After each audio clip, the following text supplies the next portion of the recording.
Hello, book lovers. It's Robert Boyd coming at you with yet another review. Drinking a Modelo. And this was, of all the books I've done so far, this was by far the most difficult. And you'll see why when I tell you about the subject matter. It's called Time of the Magicians, and the author is Wolfram Eilenberger. He's a German writer who writes a lot of popular books about philosophy. And this in particular is about four great philosophers and what they did in the 1920s. And I'm going to tell you their names, and I'm going to try to pronounce them more or less correctly, although I'm sure German language listeners will find much to be desired. But the funny thing is, one of them is Walter Benjamin, better known to slovenly Americans as Walter Benjamin. And I mentioned I was reading this book to a friend of mine, and he said that to be snobby, I had to pronounce it Benjamin. And it just occurred to me, why is it snobby to correctly pronounce someone's name? But that is a really common attitude. It's like, it's got to be anglicized somehow in order to be acceptable and not sound like you're putting on airs when you say it. But for the sake, since all these philosophers are dead now, so I can't offend them, but I will make an effort to pronounce their names in German. And again, apologies if I get it wrong. So it's Walter Benjamin, Ludwig Wittgenstein, Ernst Cassirer, and Martin Heidegger. Sorry. So those R's at the end are not pronounced as distinctly in German as they are in English. And I'm not sure why he picked the decade of the 20s, except the 20s is an interesting decade, especially for a German, because it's right before everything goes to shit. And philosophy, I gotta say, the philosophical part of this stuff was way over my head. It's the philosophy espoused by these four men is really complex, and I'll do my best to give a general outline, but I'm not gonna claim that I have it. The one thing, and I'm probably gonna mispronounce this, one thing that's really goes through it, and at least in Heidegger, is the concept of Dasein or design. I'm not really sure which is correct, but let's say Dasein.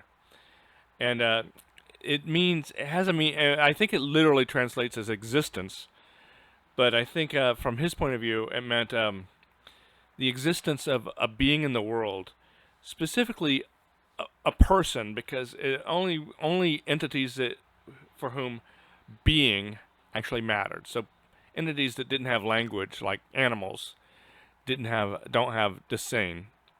And he has three concepts to illuminate it. I'm gonna again mangle some German here.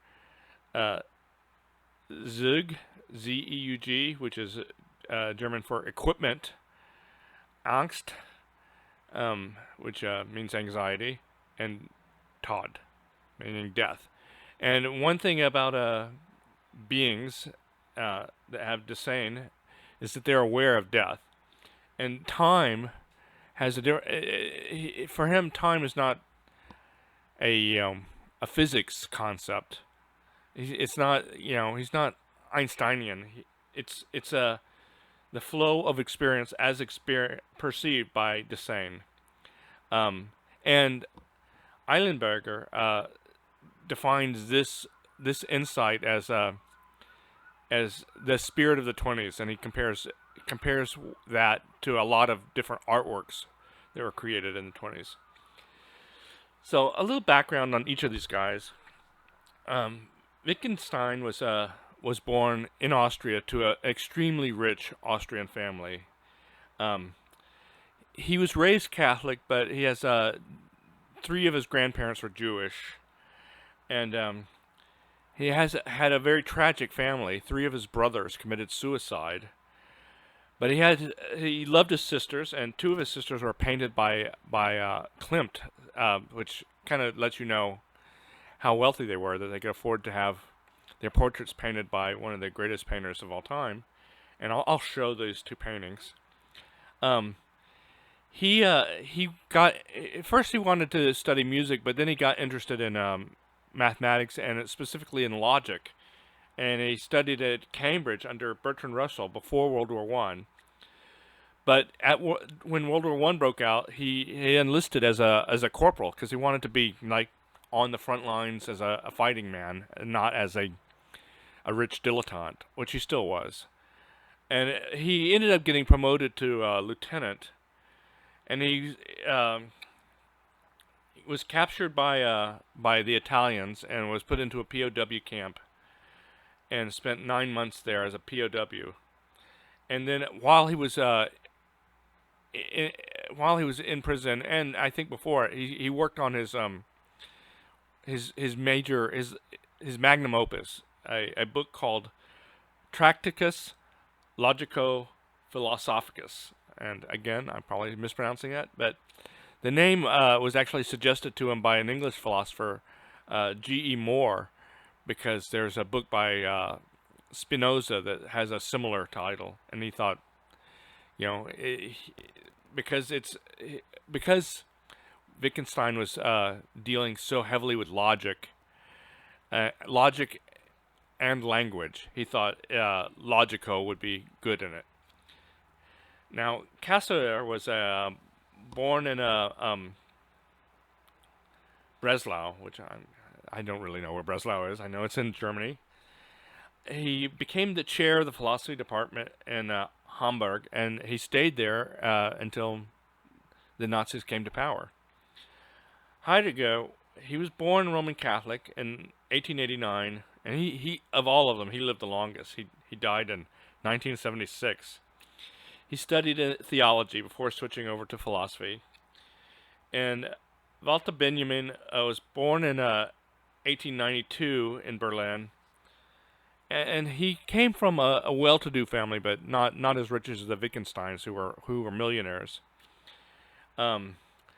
He was married in 1917, became a father in 1918. He got his doctorate in 1919, and he sat out the war by faking an illness and going to a sanitarium in Switzerland with his friend Gershon Scholem, who was also a philosopher, who was a major philosopher of Jewish mystical themes and the Kabbalah, and taught at Hebrew University. And Benjamin was the first of the four to die. He died in 1940 as a tragic story, which I'll get to later. So let's talk about the 20s. So in 1919, so the war ends in 1918, and the war is obviously a big formative experience for pretty much anyone who had anything to do with it, whether it was actually fighting in it or whether it was escaping fighting in it, as in Benjamin's case. Benjamin completes his doctoral thesis, and it's called The Concept of Art Criticism in German Romanticism. So that sounds like typical academic bullshit that, who cares? But he doesn't just leave it at, I'm going to talk about different bits of art criticism from the Romantic period in Germany. He advances a thesis that that criticism changes both the critic and the object of the criticism, moving them both towards a kind of truth. And he'll return to this basic idea over and over again. At the same time, in 1919, Wittgenstein is released from his POW camp. He's one of the last POWs released. And in a kind of Tolstoyan move of trying to rid himself of earthly things, he signs over his entire inheritance to his surviving siblings. And before he kind of retreats from the world. He meets with Bertrand Russell in the Netherlands one last time, although it's not really the last time, and tries to explain what he's been working on. And Russell presents him with kind of a thought experience. He has a notebook and he draws three dots on it, and he says, "Don't the fact that do you see three dots there?" And Wittgenstein says, "Yes, of course." He says, "Don't the fact that there are three dots there imply the whole world?"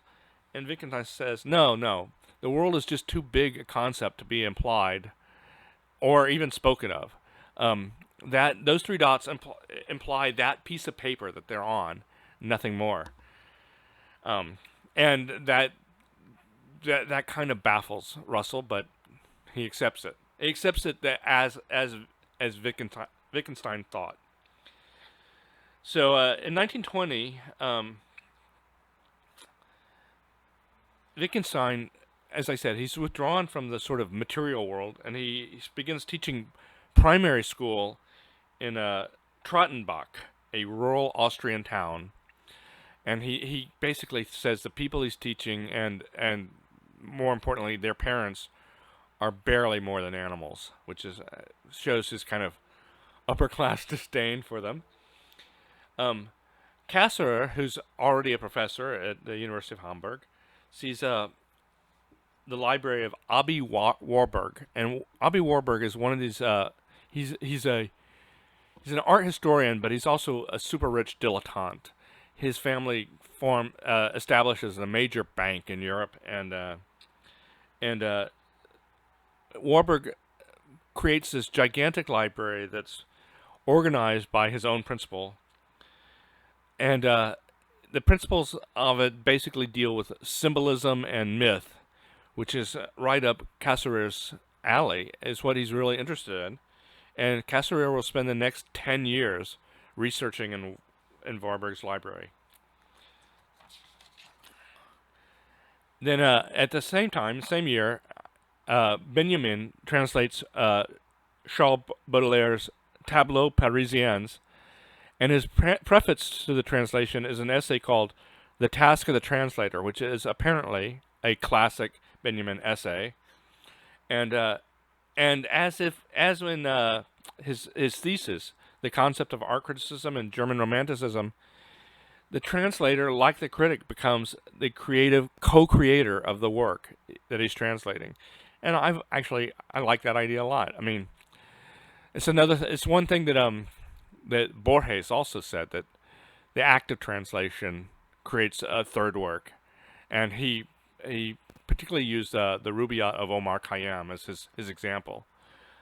And I want to say something here about this book. This is like 4 parallel biographies, but it's not like they all hang out together. They don't really. I mean, Heidegger and Cassirer know each other because they're both in the academic world, and they meet each other a few times. But aside from that, they don't really know each other. And they don't really interact. But the whole purpose of Eilenberger's book is to show how these guys were having ideas that, in ways, paralleled and in some ways contrasted with one another, and that he found interesting, and I find them interesting. So in 1921, Abi Warburg has a nervous breakdown, and there are going to be a lot of nervous breakdowns in this book. And he begins residence in a Swiss sanitarium called the Bellevue Sanitarium, ironically, and he's diagnosed with schizophrenia.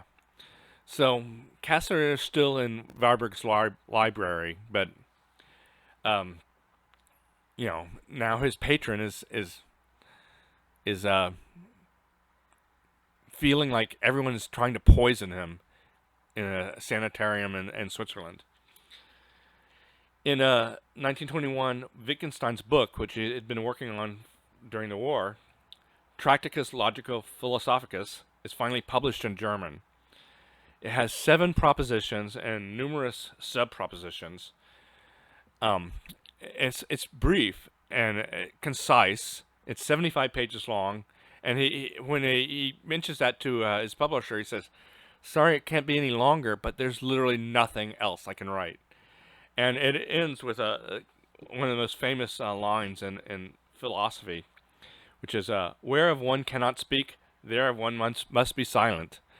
And his basic idea here is that language has limits. You can't talk about things that there's some things you just can't talk about. You can try, but language won't encompass them. And that this limitation of language as a logical way of expressing things is sort of a theme in everything Wittgenstein does, and sort of a good reason to give away your fortune and go live as a small town primary school teacher, because what else is there to do once you've written that sentence? Okay, in 1922, Benjamin starts writing another work, a major work, called Goethe's Elective Affinities. Now, Goethe, of course, was the great German writer, the author of Faust, and Goethe has a place in Germany similar to what Shakespeare has in the English language. He's like the most famous author, the one that everyone knows about and refers to. And Elective Affinities was one of Goethe's novels.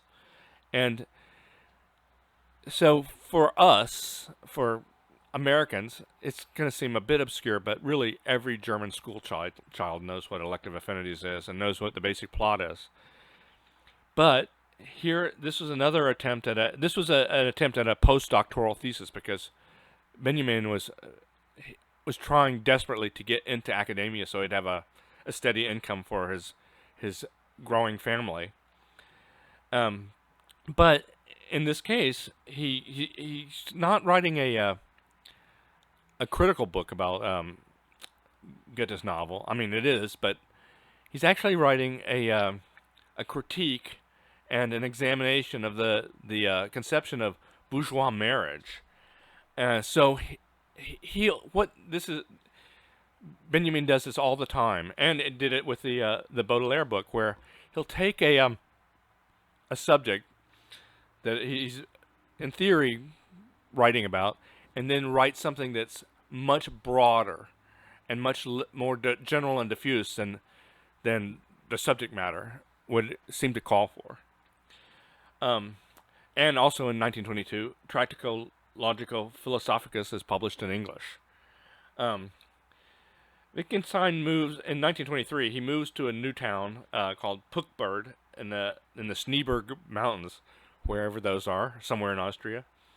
And he likes these students better than the previous ones and the villagers. He calls them 3/4 human. What a snob. Benjamin, in the meantime, travels to Capri to work on Goethe's Elective Affinities. Actually, he's working on something else, which I'll talk about in a moment. But he's working on the origin of German tragic drama. And I'm not sure why he picks Capri, except, I would like to go to Capri. It seems like a great place. And he meets a woman there named, and I'm definitely gonna get this pronounced wrong, because she's Latvian, and I have no idea how to pronounce Latvian words. But it looks like Asya Lasis is her name. And she's a Bolshevik and a supporter of the Russian Revolution, and a avant-garde theatrical. I don't know if she's a director or what, but she's involved in avant-garde theater in Latvia, and he falls hard for her, and the feeling's mutual. So they have this torrid affair in the beautiful island of Capri, and she's a part of his life for many years thereafter, although inconsistently, because like him, she's married too, and so she has another life. She has a life in Latvia and in the Soviet Union, the brand new Soviet Union.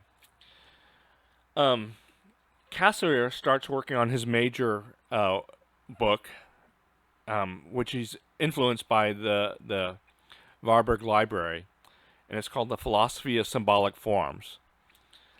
Heidegger that year becomes a professor at the University of Marburg, and also that year he visits the Warburg Library. Marburg, Warburg. I know they rhyme. I don't know if they really rhyme. I might be just mispronouncing them enough that I'm making them rhyme, but they look like they rhyme. So he visits the Warburg Library, and he's shown around by Cassirer. Like I said, they actually know each other, and they discuss the Seine and whether or not and how the Seine conceives of itself, and whether or not symbols are required for that self-conception, which I think Cassirer believes they are. And 1923 is a fateful year for Germany. That's the year of the Beer Hall Putsch. Hitler is arrested and imprisoned for treason, and of course, while he's in prison, he writes Mein Kampf. So, 1924. Heidegger begins an affair with a student, Hannah Arendt, who is, of course, probably well known to everyone listening to this as a famous philosopher. But in 1924, she's 19, and she's a student at the University of Marburg. And he's 34 and married. So it's a little creeptastic, but they stay close for the rest of their lives, even though Heidegger becomes a Nazi and Arendt is Jewish and has to flee Nazi Germany and ends up writing Eichmann in Jerusalem, amongst many other books. Anyway, Cassirer in the same year, Cassirer visits Abi Warburg in his sanitarium in Switzerland, and they discuss symbols. And this apparently makes Warburg eager to get back to work in his library, and it's implied that this is like the kick in the pants that Warburg needs to get out of his schizophrenic funk. You know, this was a different time. You know, they didn't have like psychiatric drugs and stuff, and so Warburg does actually go back to Germany and to his library and continues his work as an art historian there. Wittgenstein, in the meantime, writes and publishes a dictionary for children, which he considers all the words a primary student needs to learn and to master. And it is the only other book besides Tractatus Logico Philosophicus that is published in his lifetime, although some are published after he dies. In 1925, Benjamin's postdoctoral dissertation, which he had been working on in Capri, The Origin of German Tragic Drama, which has as its subject Baroque era German drama. So drama from pretty much the beginning of German drama, way before Goethe. It fails to get him an academic job at Frankfurt University, where he tries. The prologue to it is called Epistemo-Critical Prologue, and is now recognized as a milestone in philosophy and literary theory. But again, it's like an adjunct to something completely different. I mean, he's talking about these German dramas from, the 1600s, and but he writes a prologue that is so generic, so general, and so focused on philosophical issues of analysis, of knowing, because it's an epistemo, and epistemology is the philosophy of knowledge, that it becomes a sort of a general idea. So in 1926, Heidegger delivers the first part of his masterpiece, Being in Time, to the faculty of the University of Marburg, and he gets him a promotion as a result of this, even though it's not yet published. But publish or perish seems to be kind of the deal back in 1920s Germany, as it is in the United States now. Um, he worked on this, and he had a hut, and now it's kind of a famous hut up in the mountains in the Black Forest. And so basically, that he would take his family there for family vacations, but he went up there alone to basically wrestle with being in time, to really understand Desane, and he finishes part of it, and in 1926, um, also that year down in Austria, Wittgenstein hits an 11-year-old student so hard that he faints. And keep in mind that corporal punishment was totally a-okay with the teachers of 1920s rural Austria. So hitting a student is no big deal, but hitting him so hard he faints, that's enough for the parents to call the police. And Wittgenstein is so horrified by what he's done that he immediately flees back to Vienna, like the same day. Um, so he resigns as a teacher in the most abrupt way possible. And this whole thing of, leaving aside the ritzy millionaire life that he was born into to be a primary school teacher, there's kind of like a impossibility to do that kind of thing. You've even though he's given away all his money, his sisters still have money, so he has a safety net no matter what, and that is very useful to him because basically, one of his sisters hires him and an architect friend of his, Paul Engelmann, to design her house, and she puts this ultra modern house in the middle of a unfashionable Vienna neighborhood, and again she's kind of slumming it. He was too, let's face it. Um, and it's still there apparently. You can go see it. It's called Wittgenstein House. Uh,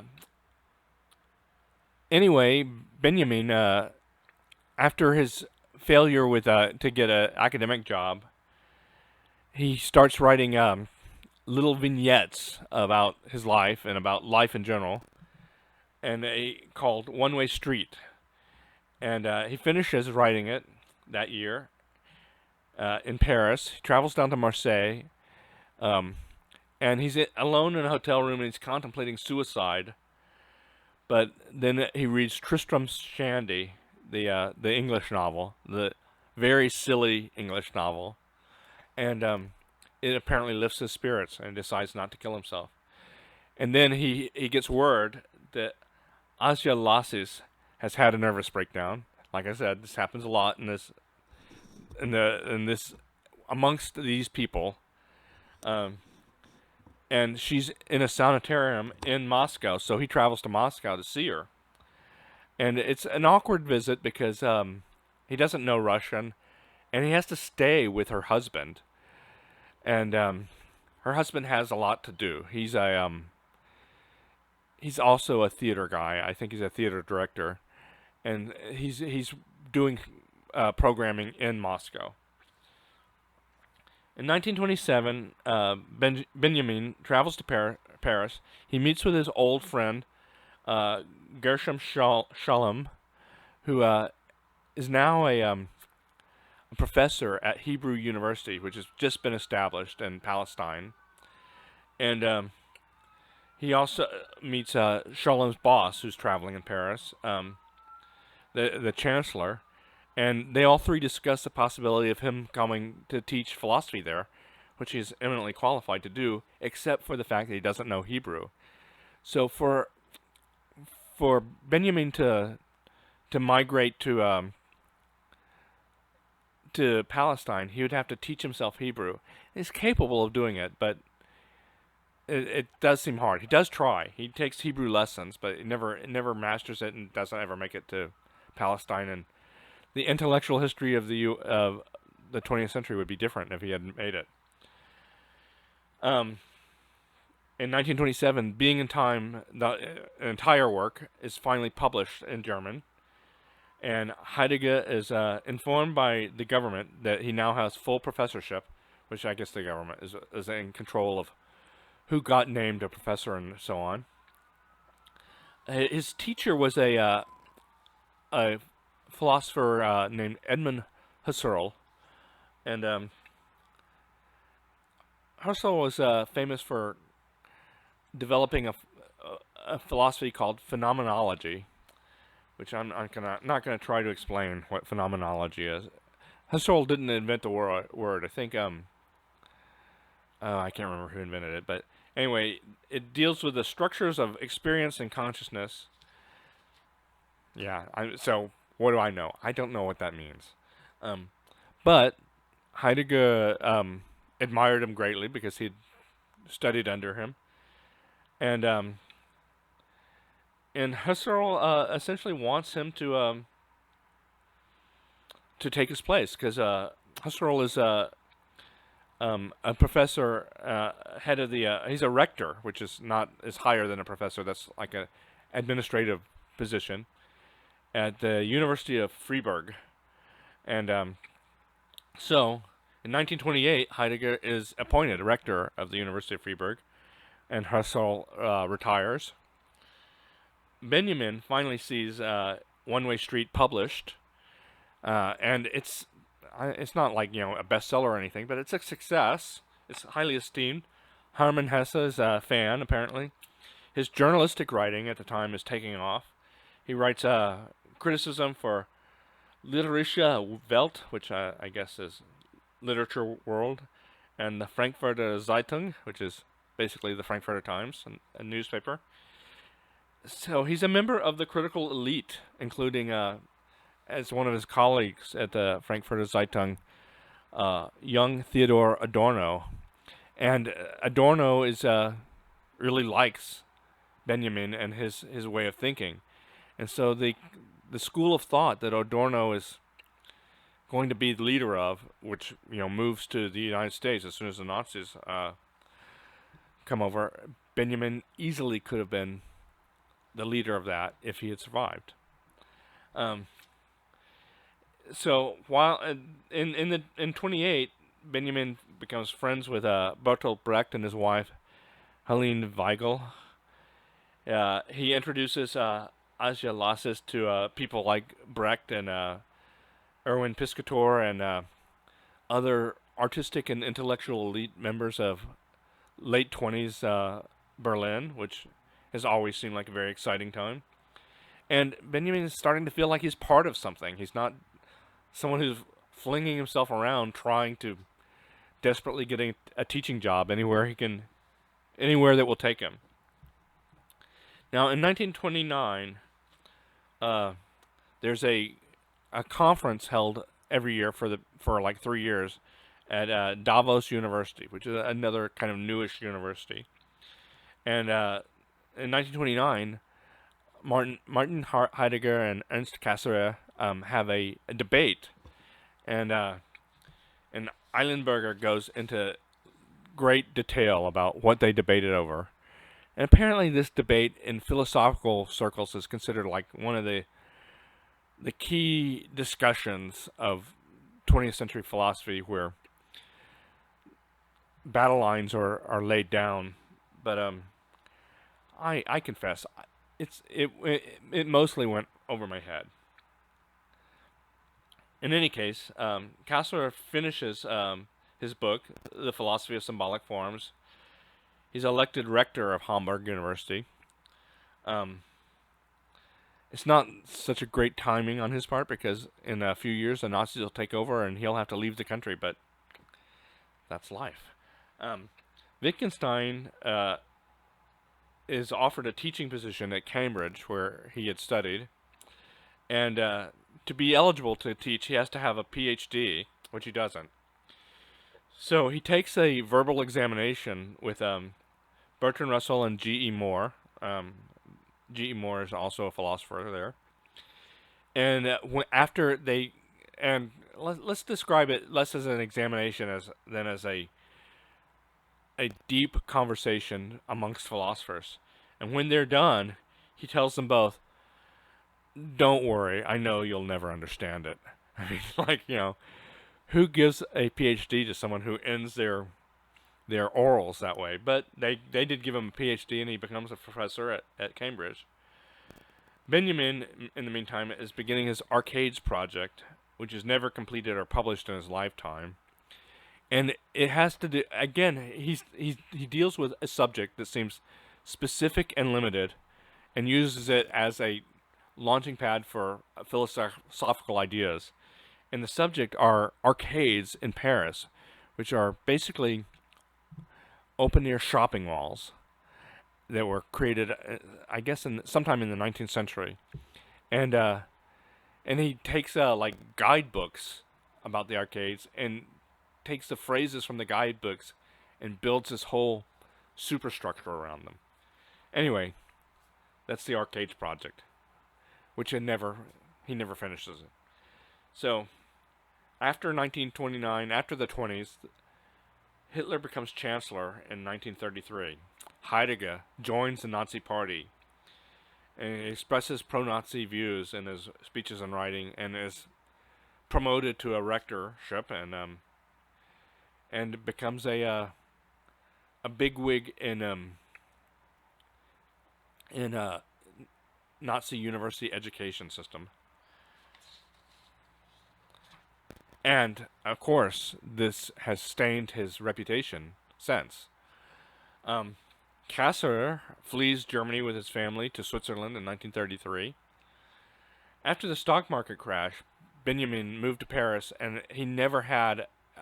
He's financially ruined by a bad divorce with his wife Dora, and after he moves to Paris, he never has a fixed address again in his life.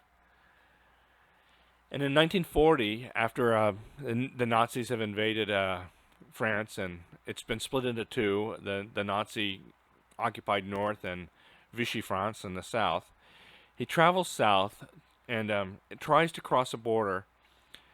And as I mentioned in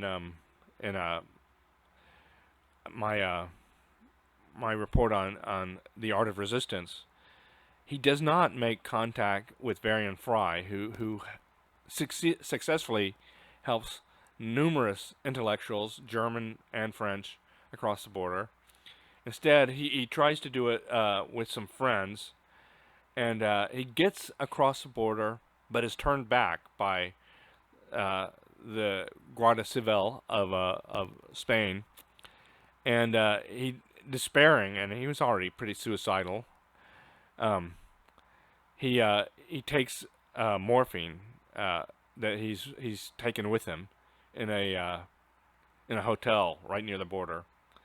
I mean, like, apparently like 100 yards from the border, and dies. As for Wittgenstein, he continues teaching at Cambridge, and lives in England, and has a short stint in Ireland, but he lives in England for the rest of his life, which is till 1950 something, 1951. Anyway, that's the book. Even though I found a lot of the philosophical stuff, which is, let's face it, about half the book, pretty tough going, I thought the biographical stuff was illuminating, and I think that was his point, was to show how these are guys who had some highly abstract ideas, but these ideas were formed out of their lives. And I have to say, when it comes to criticism, I almost prefer it to have a good dose of biography in it. Knowing about, say, an artist or a writer or a composer, or in this case a philosopher, what happened in his or her life, to me, makes the art, and in this case the philosophy, more interesting. And Eilenberger's a good writer, although I have to credit his translator if I'm going to be